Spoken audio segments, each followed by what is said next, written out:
the first session is mainly about the conversation. So in fact, what I wanted to do is to take 15-20 minutes as an introduction to explain from where I come and what I'm trying to do. And then we open, because if we speak about reform this afternoon, we are going to speak about that.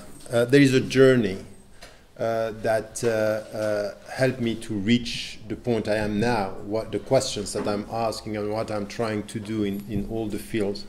And very often the people or those who are following don't have what I could present as a geography of my work, in fact, mapping the different fields and understanding what I'm trying to do. First, I want to say something about my education, because I think it's very critical in what I'm trying to do. I realize this when I'm dealing with scholars in Muslim majority countries, in the Middle East, challenging, but also in the way I'm dealing with people here in the West. And I think that this is something which is important because, and also as some of you know, the philosophers that I have been studying, my first training was, of course, in French literature and then philosophy. And the first PhD I did was on Nietzsche's philosophy. But the point was not Nietzsche's philosophy. The master was on the concept of suffering in Nietzsche's philosophy. And the PhD was Nietzsche as a historian of philosophy. And what was very critical for me was to look at all what Nietzsche is saying and reading what the philosophers were saying and comparing what he says and what they said.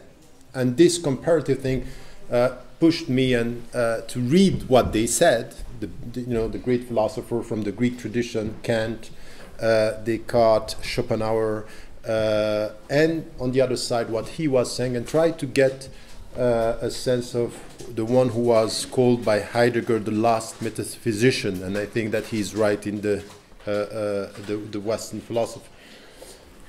And on the other side, what I did after this is to go to Egypt and to go through a very, very traditional Islamic education, one-to-one with scholars and getting the ijazat in 7 disciplines from ulum al-Quran, ulum al-Hadith, and all this.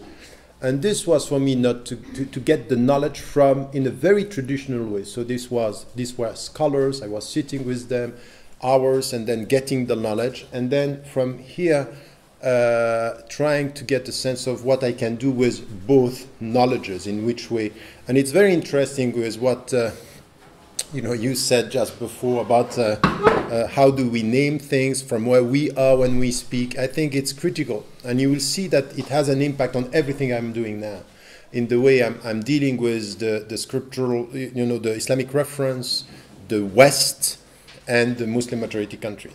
So this is important because there is something that I understood.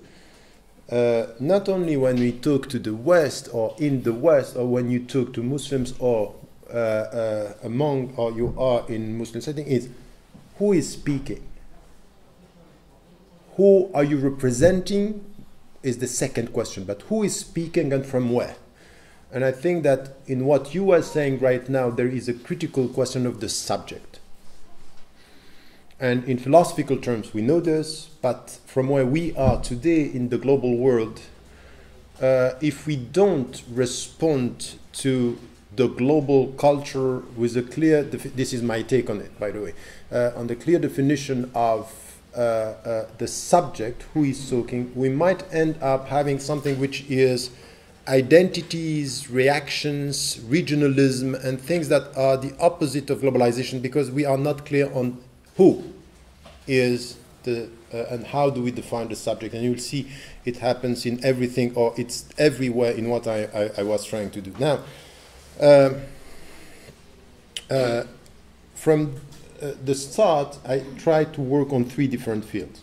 The first one, of course, was the Islamic frame of reference. So the scriptural sources, the Quran, the Sunnah, the legal tradition, the philosophical tradition, the Islamic philosophical tradition as well, of course, and really to try to question from within what we have today as what is called al-ulum al-islamiyya, the Islamic sciences, and in which way there is something that we have to tackle. For 25 years, I have been involved in fiqh, Islamic law and jurisprudence, trying also to come with something which is essential in the way I was dealing with the Islamic reference is translating. But don't think about translating from Arabic to English, but sometimes from Arabic to Arabic.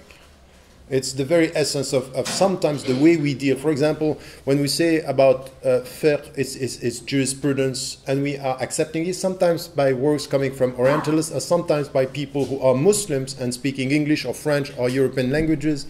I think that it's not jurisprudence. It's law and jurisprudence, and we have to make clear that we have to be very cautious with this, because by saying this is the definitions that we are using are important. Defining is a way you have power on your terminology. It's also constructing the whole thing. So this was part of what I was trying to do, translation and categorization of knowledge within the Islamic tradition, and trying to question. And after 25 years, and this is what I wrote in the introduction of Radical Reform, I felt that I was reaching a limit. In fact, I was producing, or if I was to continue like this, I would have produced exactly what I don't want, or I didn't want to produce. It's in fact ending by something which is adapting to the world the way it is, and using the legal framework by thinking that you are a reformist because you change your position in legal terms, but you don't integrate the legal framework into something which is a vision wider than this, which has to do with all the way you look at the world, a concept of life and a concept of death. So if you don't put the legal understanding into a concept of death even, which is also a concept of life, I think it's counterproductive, but I will come to this.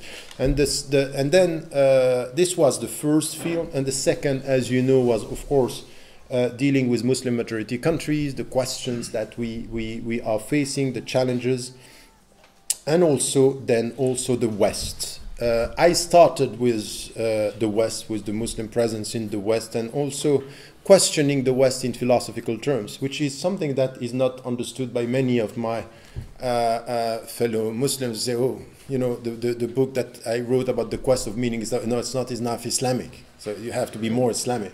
And on the other side, having people like Kenan Malek in the UK saying, Tariq Ramadan should not speak about women the way he speaks about women. He has to just tell us something about polygamy and headscarves and niqab, which is, you know, creating the box where as a Muslim intellectual you have to express your thoughts or to convey your understanding of things.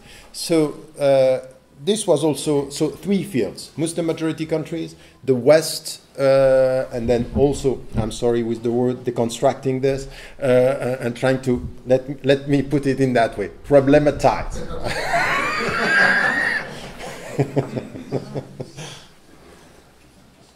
We agree? Okay. So the West, the Muslim majority countries, and the Islamic reference. Now, my main problem with the Islamic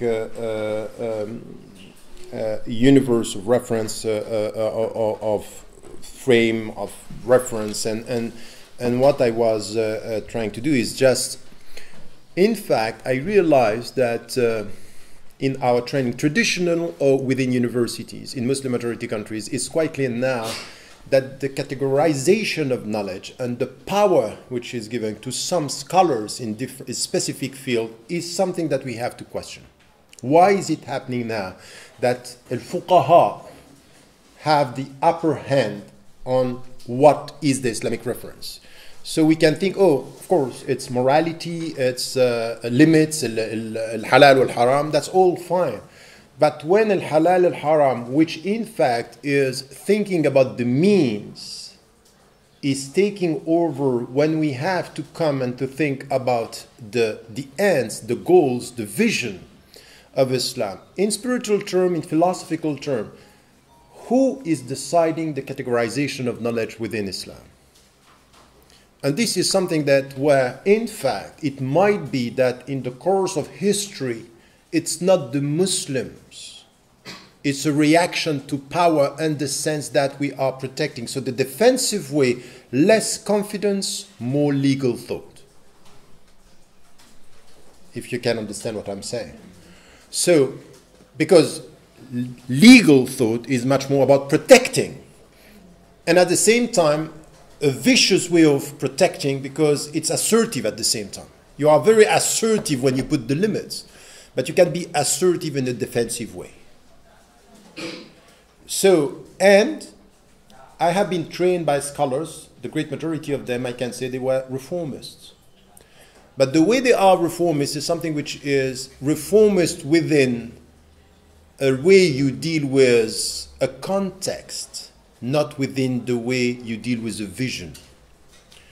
And this is where I came to understand that many of the scholars with whom I was trained, and I got a lot, and I still show and respect them a lot for what they gave me. But I understand that the way they were dealing with reform was to be a reformist when you deal with a context, you could be in a defensive way to try to adapt yourself to the context, not to have the vision of changing it. And by definition, the primacy of the legal thought in Islam is much more about adapting yourself to the world and not to come with a vision that is transforming the world. So which is part of, at one point I was reaching a limit and say, okay, we might have to go not to the fiqh, Islamic law and jurisprudence, but the fundamentals of law, Islamic jurisprudence, and then a vision. What is the very essence of this message? And in fact, is to stop being alienated from within by the way we look to the West and looking at our reference through the Western or through the other, which is what I call the double alienation. You don't know yourself and you look at yourself from the other and you think that what is coming from the other is not you, while in fact it might be that what you have inside is something that you have. You have it inside much more than it's coming from outside. All this discussion, for example, a very simple thing in political terms, this separation of authority is not a Western construct. That's not true. It's not true. It's not true that even the kind of secularization is a Western history. Separation of authority is not a Western theory. It's not true. And I think that Alain de Libera, the French philosopher, when he wrote the book Thinking in the Middle Age, was very much pointing to something which is essential, coming from the Jewish and the Muslim tradition, by the way. It's not Christian.